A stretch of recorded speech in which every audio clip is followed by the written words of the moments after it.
So I set out to build the smallest possible cargo ship in Starfield, and this is what I came up with. Now I'm going to show you how you can make a ship like this yourself if you want to. So, I guess I should start with these cargo holds. These are totally optional. And if you look at the mobility, it's actually 0. It does still turn, it just turns very poorly. So you can remove these, 1 of these, 2 of these, and the mobility will increase, and your jump range will increase. And it'll look more like it's not overloaded with a bunch of cargo. So here's kind of like the base shape of the ship.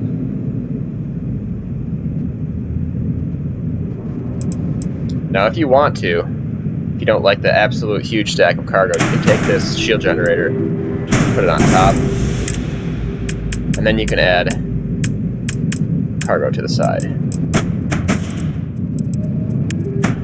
So if you don't want it to be absolutely stacked up with cargo, this is kind of the look you can go for.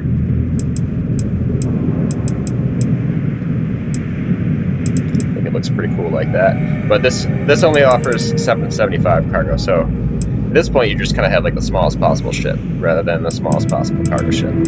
Anyways, I'm going to show you how to assemble this thing and show you all the parts. So this bridge I got from Hope Tech.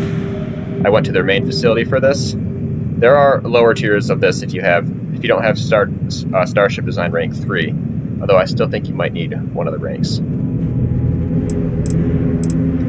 I attached it to a Hope Tech storeroom. Even if you're building the smallest ship possible, you'll need at least a 1x1 because you need to attach both a docker as well as a landing bay.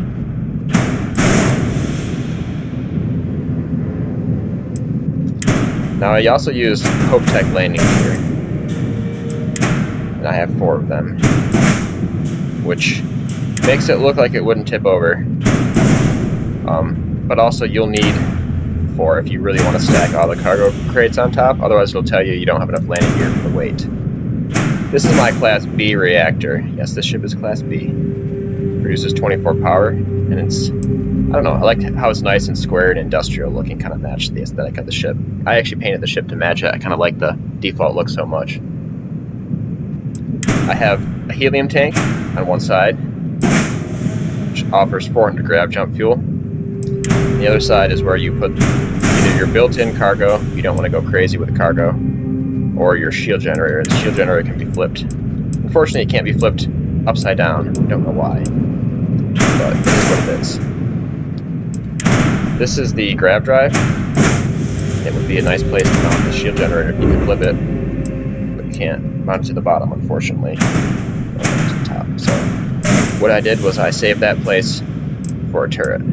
This turret is attached with a Teo equipment plate, which allows you to attach a gun where you'd normally be able to attach more standard components.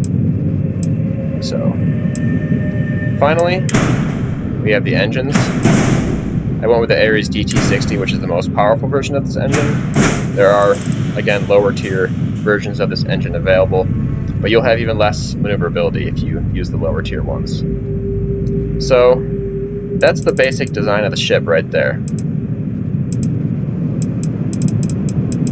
I will point out that I used turrets.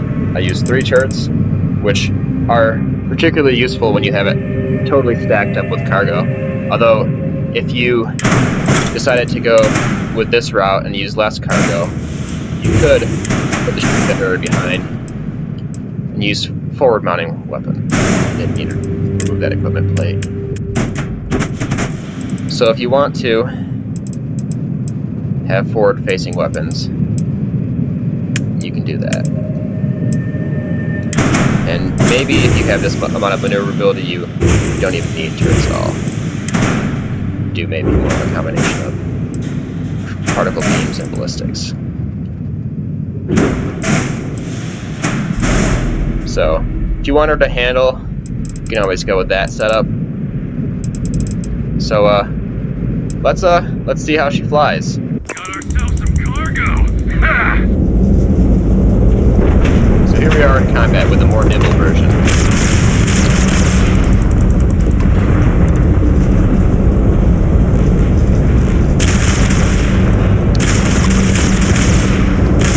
Quick gun out! Shit! it handles more or less like a regular ship if you don't load it down. It has a decent amount of firepower, so pretty standard here. Alright, now I'm going to show you the very heavy version, which has turrets. Here she is on the landing pad, absolutely overloaded with crates. I kind of love how this looks. Although, probably, there's a happy medium to be found between absolutely stacking this thing up and not putting any cargo on it at all. But I figured I'd show you the extremes and let you kind of decide what you want to do with it yourself. If you want to build a ship like this.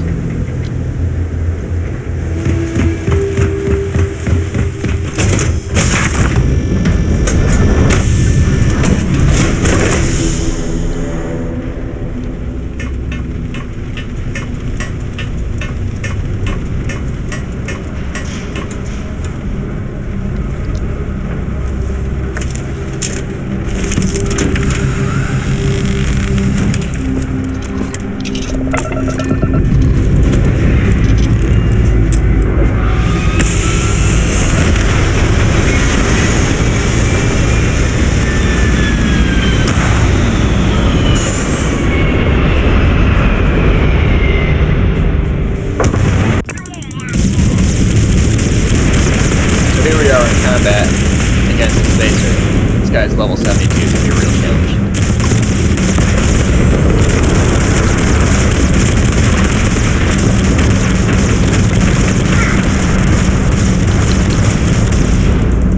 This thing turns so bad, it's a good excuse to practice with the thrusters. Unfortunately, I installed those turrets.